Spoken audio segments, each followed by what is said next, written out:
News, सच जरूरी है। नमस्कार, एमएनएस न्यूज लाइव में आप सभी का स्वागत है। मैं हूं आपके साथ अर्शी अंसारी। आइए देखते हैं देश और दुनिया की तमाम बड़ी खबरें।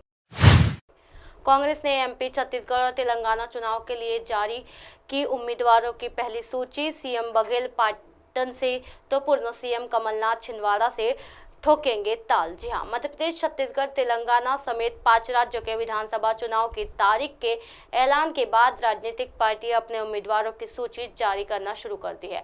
इन प्रमुख राज्यों में चुनाव लड़ने को लेकर कांग्रेस ने रविवार को मध्य प्रदेश, छत्तीसगढ़, तेलंगाना चुनाव के लिए अपने उम्मीदवारों की पहली सूची जारी की है। हालांकि बीजेपी ने चुनाव की तारीखों के ऐलान से पहले ही कुछ राज्यों के लिए अपने उम्मीदवारों को सूची जारी कर चुकी है।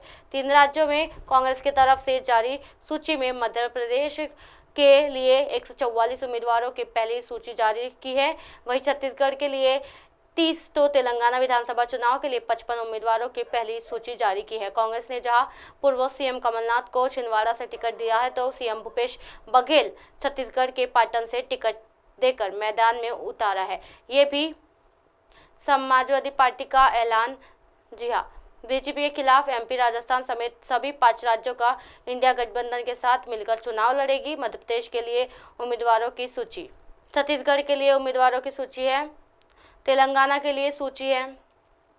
जाने कब डाले जाएंगे वोट, देखते हैं ये रिपोर्ट। चुनाव की तारीखों के ऐलान के अनुसार 5 राज्यों के विधानसभा चुनाव में छत्तीसगढ़ में 2 चरणों में मतदान 7 और 17 नवंबर को वोट डाले जाएंगे। वहीं मध्य प्रदेश में 17 नवंबर को एक ही चरण में वोटिंग होगी, तो तेलंगाना में 23 नवंबर को वोट डाले जाएंगे। वहीं 2 अन्य राज्य, राजस्थान में 25 नवंबर तो मिजोरम में 7 नवंबर को वोट डाले जाएंगे। मतदान होगा सभी राज्यों में। चुनाव के बाद एक साथ 3 दिसंबर परिणाम जारी हो गए। 5 चुनावी राज्यों में 679 विधानसभा सीट है। 60 लाख से ज्यादा वोटर्स इस चुनाव में पहली बार मतदान करेंगे। चुनावी राज्यों में 8 करोड़ 2 लाख पुरुष है और 7 करोड़ 8 लाख और महिलाएं मतदाताओं की संख्या है।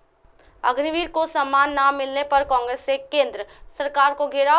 किरण चौधरी बोली, वीर जवानों की शहादत का अपमान। जी हाँ, जम्मू कश्मीर में 11 अक्टूबर को अपनी जान गंवाने वाले अग्निवीर अमृतपाल सिंह को अंतिम संस्कार के दौरान सेना की तरफ से गार्ड ऑफ ऑनर न दिए जाने को लेकर विपक्षी पार्टियां केंद्र की बीजेपी सरकार पर हमलावर है। जी हाँ, अब बार फिर अग्निवीर योजना को लेकर बहस होने लगी है। हरियाणा कांग्रेस के वरिष्ठ नेता किरण चौधरी ने अग्निवीर जवान को शहीद का दर्जा नहीं देने जाने पर केंद्र सरकार पर हमला बोला है। किरण चौधरी ने केंद्र सरकार से पूछे सवाल। कांग्रेस नेता किरण चौधरी ने अपने सोशल मीडिया अकाउंट एक्स पर एक पोस्ट शेयर करते हुए लिखा कि देश के जवानों के प्रति इससे इतनी संवेदनशीलता और निर्मलता क्यों? 19 साल की उम्र में शहादत देने वाले अग्निवीर को शहीद का दर्जा भी नहीं। क्या अग्निवीर भारतीय सेना का हिस्सा नहीं है? बेहद शर्मनाक है कि एक अग्निवीर को सरकार शहीद का दर्जा भी नहीं दे सकी, सेना की सलामी भी नहीं मिली। माँ बाप कंधों पर पार्थिव शरीर लेकर गए। पूछती हूँ, सरकार क्या इसलिए अग्निवीर योजना लेकर आई थी? क्या पंजाब का अमृतपाल सेना का जवान नहीं था? क्या माता पिता को शहादत पर गर्व करने का हक भी नहीं दिया जाएगा? क्या सरकार हमारी सेनाओं के प्रति इतनी असंवेदनशील हो गई है? क्या ये हमारे वीर जवानों की शहादत का अपमान नहीं है?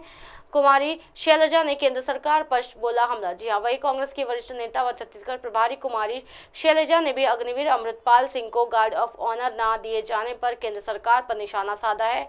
शैलजा ने अपने सोशल मीडिया अकाउंट एक्स पर एक पोस्ट शेयर करते हुए लिखा है, बेहद दुखद एवं शर्मनाक। क्या अग्निवीर भारतीय सेना को हिस्सा नहीं देना?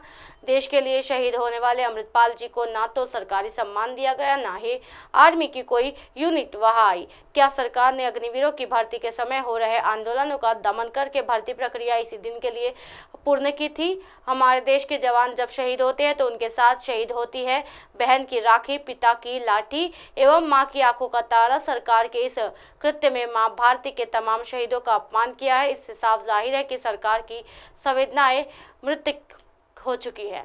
इसी तरह की दिन भर की तमाम बड़ी खबरों से फिर कराऊंगी आपका रूबरू। तब तक के देखते रहिए एमएनएस न्यूज नेटवर्क। मेरे साथ ये अर्शी अंसारी के साथ नमस्कार।